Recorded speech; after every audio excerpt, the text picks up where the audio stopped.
Falaremos agora dos padrões de laje necessários para o sistema construtivo. O que eu quero falar aqui é o seguinte, exatamente quanto que você, na hora de projetar a sua arquitetura, quanto você precisa deixar de largura, de altura para a laje. Aqui nós já estamos considerando o forro necessário, a estrutura metálica necessária, o substrato, tá? O contrapiso e o acabamento, o revestimento final. Então, quanto que você precisa deixar para uma laje? Temos alguns padrões para steel frame, eu vou mostrar eles para vocês. Então, olhando aqui um corte de um dos nossos projetos, nós conseguimos perceber alguns elementos. Primeiro, temos aqui as instalações hidráulicas, vocês conseguem ver no projeto que a gente compatibilizou estrutura de steel frame com instalações hidráulicas totalmente em BIM.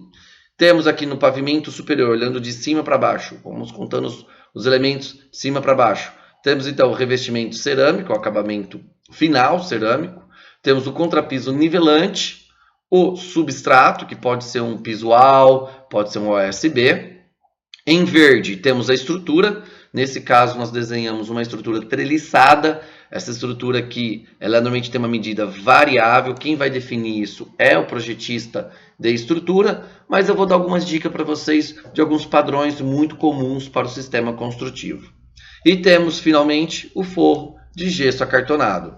E aí temos uma altura total, que é esse nosso X aqui, aonde nós definimos exatamente a altura total necessário para a laje. Isso é muito importante quando você vai fazer um projeto arquitetônico de uma casa, de um sobrado. Muitas vezes em condomínio, você tem um limite de pé direito externo, muitas vezes 12, 13 metros. Então, quanto maior a tua laje, menos pé direito livre você tem para os ambientes. Então, isso acaba dificultando ou facilita ou dificulta a execução do projeto e te serve como norte para quando você for tomar decisões para o projeto estrutural. Vou mostrar para vocês aqui então agora essa planilhinha que a gente desenvolveu, que eu tenho alguns padrões de estrutura de soluções estruturais. Por exemplo, aqui que eu tenho a treliça com 300, treliça com 400, exatamente a altura da treliça. Vou mostrar para vocês exatamente essa altura do verdinho, tá? Seria essa função aqui, ó, vou colocar uma letrinha A, seria esse A, ok? Exatamente a altura em A, que seria esse 300 ou 400 milímetros. Podemos ter laje também com 140 ou 200. Uma regrinha que a gente pode trabalhar para você utilizar no seu projeto arquitetônico é vãos até 3, 4 metros, nós podemos trabalhar com montante 140, 200. Vão até 6, 7 metros, podemos trabalhar com treliças de 300 ou 400 milímetros. Isso precisa ser comprovado, certificado para um projetista, com um projetista estrutural, para cada projeto. Isso pode variar, mas aí segue com uma regrinha para você deixar mais ou menos já estabelecido quais são essas alturas totais para a sua laje.